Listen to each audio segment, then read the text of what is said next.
नमस्कार विद्यार्थियों, आप सभी का स्वागत है आज के इस वीडियो में। मध्यकालीन भारतीय इतिहास के अंतर्गत अभी तक हम सल्तनतकालीन शासकों के बारे में चर्चा कर चुके हैं। अब बात आती है कि सल्तनत काल में सामाजिक, आर्थिक और प्रशासनिक स्थिति या व्यवस्था कैसी थी। तो आज की इस वीडियो में हम बात करेंगे सल्तनत काल की सामाजिक स्थिति के बारे में। उत्तर भारत में तुर्क साम्राज्य की स्थापना के साथ ही भारतीय समाज में मुसलमानों के रूप में एक ऐसा तत्व आ गया था जिसे हिंदू समाज कालांतर में भी आत्मसात नहीं कर सका। धर्म, नीति, विधि विधान, खान पान आदि अनेक दिशाओं में विजित और विजेताओं में इतना अंतर था कि मुगल सम्राट अकबर के शासनकाल तक समन्वयकारी शक्तियाँ इस अंतर को मिटाने में बहुत कम सफल हो सकी। तत्कालीन समाज स्पष्ट रूप से दो भागों में विभाजित था, मुस्लिम समाज और हिंदू समाज। सल्तनतकालीन भारतीय समाज के मुस्लिम समाज में अनेक वर्ग थे, जैसे सुल्तान और उसका दरबार, अमीर, उलेमा, गुलाम और सामान्य मुसलमान। सबसे पहले हम बात करते हैं सुल्तान और उसके दरबार की। सुल्तान सामान्यतः समाज का आदर्श माना जाता था। उसके अधीन लोग अपनी शक्ति और साधनों के अनुसार उसकी नकल करने का प्रयास करते थे। सुल्तानों का वैभव अपार था, लेकिन प्राय वे लोग विलासी होते थे। सुल्तानों के दरबार में धर्माचार्यों एवं उलेमाओं का जमघट लगा रहता था, तो मनोरंजन के लिए कवियों, गायकों, विदूषकों आदि की भी कमी नहीं थी। राज्य में सुल्तान के दरबारियों का बड़ा गौरवपूर्ण स्थान होता था। सामान्यतः ये दरबारी शिष्ट और सुसंस्कृत होते थे। उनमें से कुछ तो सदैव सुल्तान के साथ रहते थे। सुल्तान की शान शौकत, तड़क भड़क और ठाट बाट निराला होता था। बलबन का दरबार अपने अपूर्व वैभव और अनुशासन के लिए प्रसिद्ध था। सुल्तान को खुदा बंदे आलम भी कहा जाता था। सुल्तान के नाम का खुतबा पढ़ा जाता था। उसके नाम के सिक्के डाले जाते थे। वह रत्न जड़ित ताज पहनता था और छत्रयुक्त सिंहासन पर बैठता था। दरबारे आम में सुल्तान प्राय घुटने टेक कर बैठता था तथा उसके सामने पंक्तियों में वजीर, सचिव, अमीर तथा अन्य उच्चाधिकारी खड़े होते थे। दरबार में शिष्टाचारों को अत्यधिक महत्व दिया जाता था और अदब कायदा न मानने वालों को अपमानित होना पड़ता था। इस प्रकार सुल्तान का जो दरबार है वो काफ़ी शानो शौकत और वैभव से परिपूर्ण होता था। अब हम बात करते हैं मुस्लिम समाज की। सल्तनतकालीन मुस्लिम समाज में अमीर, उमरा, उलेमा, सरकारी कर्मचारी, गुलाम तथा सामान्य मुस्लिम सम्मिलित थे। उमरा या अमीरों के वर्ग को समाज में अत्यधिक महत्वपूर्ण व सम्मानजनक स्थान प्राप्त था। अमीरों की कई श्रेणियां थीं, जैसे खान, मलिक और अमीर। खान की उपाधि सर्वोच्च थी। कुछ लोगों को खाने आजम की उपाधि भी दी जाती थी। खान के बाद दूसरी उपाधि मलिक की होती थी और उसके बाद अमीर की। उलेमा वर्ग में धर्माचार्य, सैयद और पीर आदि होते थे, जो धर्मशास्त्री, न्याय संबंधी तथा धर्म संबंधी पदों पर नियुक्त होते थे। साफा पगड़ी बांधे रहने के कारण वे दास्तार बंदा कहलाते थे। उलेमा प्राय मुस्लिम विधि, तर्क, इस्लामी साहित्य, हदीस, कलाम आदि के ज्ञाता होते थे। कहा जाता है कि इस्लामी समाज में उलेमा का पद शरीयत की दृष्टि से ऊंचा माना जाता था। मुस्लिम अमीर जो वर्ग था उसकी ज़िंदगी के दो पक्ष थे। एक तो रज़्म यानी कि युद्ध और अथवा बज़्म यानी कि आमोद प्रमोद। मुस्लिम अमीर या तो युद्ध में लोहे की झंकार सुनता था या महल में बैठकर किसी रमणी की स्वर लहरी। घर का कामकाज करना वे अपनी प्रतिष्ठा के प्रतिकूल समझते थे। उसके लिए अनेकों दास दासियां होती थीं। हालांकि हिंदू अमीर भी दास दासियां रखते थे। यद्यपि इस्लाम के दायरे में इन गुलामों का हक बराबरी का माना जाता था, पर वास्तव में इनका दर्जा नीचा होता था। सामान्य मुस्लिम वर्ग में विशेष रूप से वे लोग शामिल होते थे जो पहले हिंदू थे और जिन्होंने बाद में विभिन्न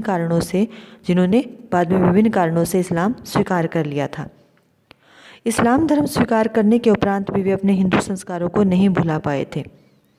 कुछ मुसलमान बाहर से भी आए थे और वे भी इन लोगों के साथ मिलजुल कर रहने लगे थे। इसके बारे में डॉक्टर अशरफ ने लिखा है कि इस्लाम ग्रहण करने के साथ एक औसत मुसलमान अपना पुराना वातावरण, जो जाति भेद और सामान्य सामाजिक बहिष्कार से अत्यंत प्रभावित रहता था, नहीं बदल पाता था। परिणाम स्वरूप भारतीय इस्लाम क्रमशः हिंदू धर्म के मोटे तत्व को आत्मसात करने लगा। विभिन्न वर्ग जिनसे मिलकर मुस्लिम समुदाय बना था, एक ही शहर के विभिन्न हिस्सों में भी एक दूसरे से परे रहने लगे। तो ये था सुल्तान का दरबार, उलेमा वर्ग इत्यादि।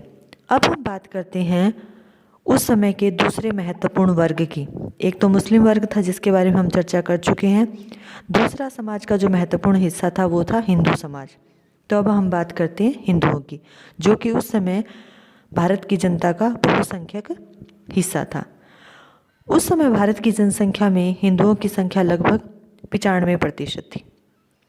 हिंदू समाज में कुलीन, सामंत, प्रशासनिक कर्मचारी, मुकद्दम, चौधरी, व्यापारी, दुकानदार, किसान, मजदूर आदि शामिल थे, परंतु पराजित जाति होने के कारण तत्कालीन समाज में उनका स्थान नगण्य था। भारत में इस्लाम के प्रचार का एक सशक्त माध्यम तलवार रही थी, जिसने विजेता तुर्कों और पराजित हिंदुओं के बीच वैमनस्यता और अविश्वास की गहरी खाई खोद दी थी।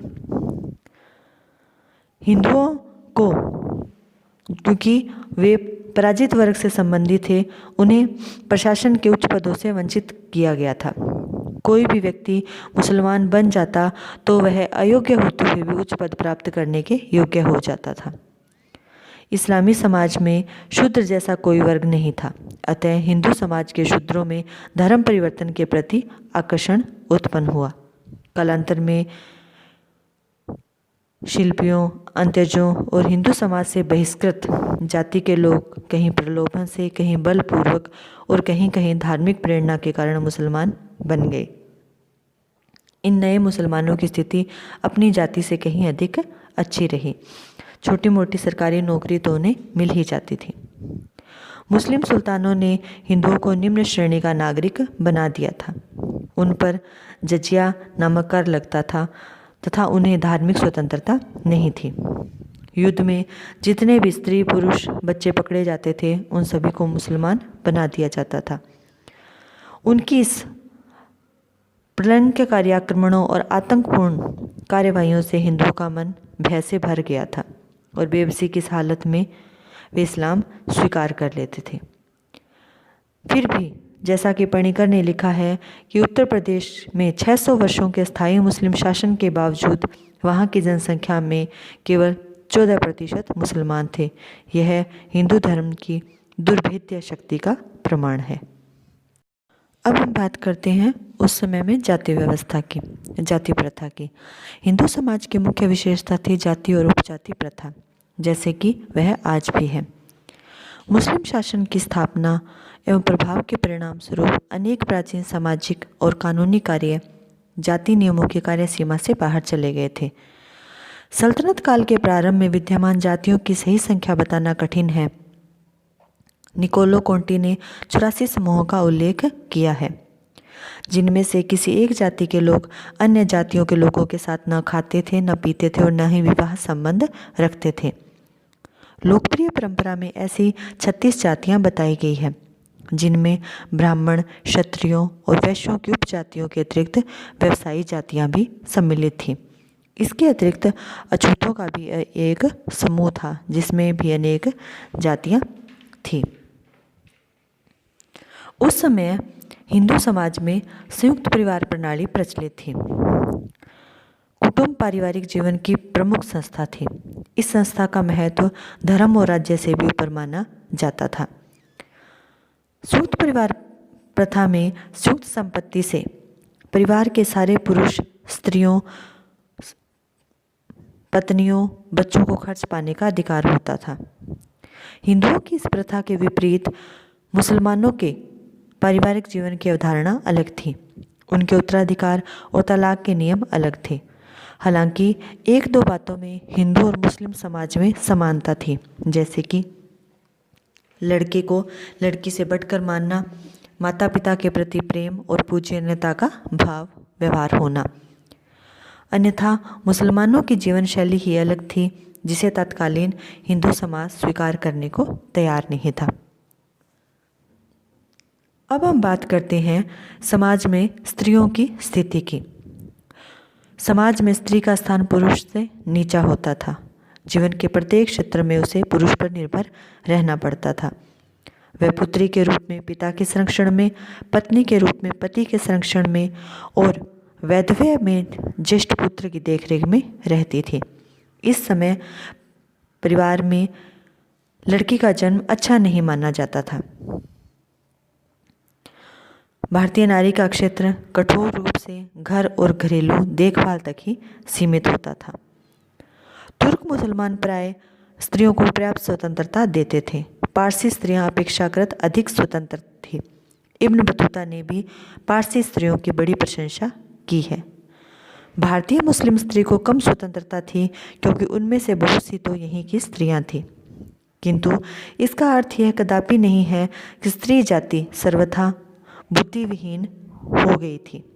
रजिया सुल्ताना, पद्मावती, मीराबाई आदि उच्च कोटि की स्त्रियां थीं। रजिया की राजनीति और रणकौशल से पता चलता है कि मुस्लिम उच्च वर्ग के लोग अपनी लड़कियों को उच्च तालीम देते थे। अब हम बात करते हैं पर्दा प्रथा की। पर्दा प्रथा के उद्भव के संबंध में विद्वानों में मतभेद है। कुछ विद्वानों का मानना है कि जब मुस्लिम लोग भारत में आए तब इस प्रथा का उदय हुआ, और कुछ लोग मानते हैं कि उनके आने से पहले ही भारत में घूंघट प्रथा विद्यमान थी। कुछ की मान्यता है कि घूंघट की प्रथा अति प्राचीन है, और इस मान्यता के विद्वान प्राचीन हिंदू सामाजिक इतिहास के कई उदाहरण देकर अपने मत का समर्थन करते हैं। संभावना इस बात की है कि घूंघट की प्रथा प्राचीन भारत में प्रचलित थी, किंतु मुसलमानों के भारत में आने से इस प्रथा में अधिकता आ गई। इसका कारण यह था कि मुसलमान तो शासक जाति के होने के कारण अपनी स्त्रियों को जनसाधारण की निगाहों से बचा के रखना चाहते थे, और हिंदू अपनी स्त्रियों के सतीत्व की रक्षा के लिए उन्हें पर्दे में रखते थे। किसानों और श्रमिकों की स्त्रियां प्राय पर्दा नहीं करती थीं, परंतु धीरे धीरे अन्य वर्गों की देखा रेखी उनमें भी पर्दा प्रथा पनपने लगी। समाज में पर्दा व्यक्ति के सम्मान का माप मानना जाने लगा,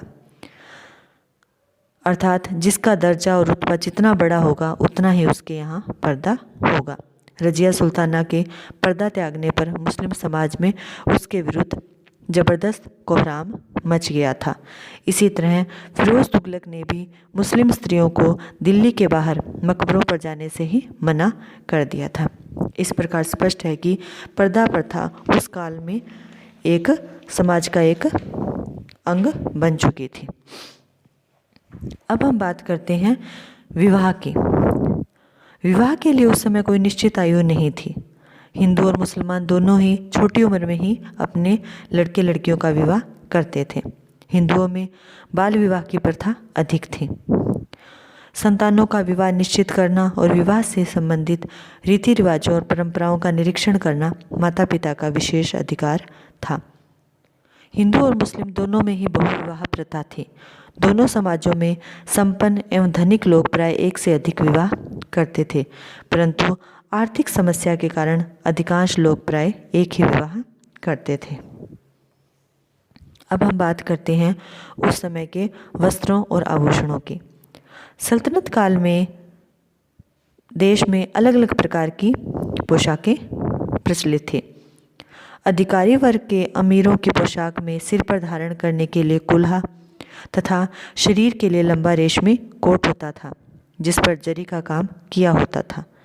घर पर पहनने के लिए कमीज, पगड़ी, मखमल या रेशम का लंबा कोट होता था। हिंदू समाज में कुलीन लोग भी इसी तरह की पोशाक पहनते थे।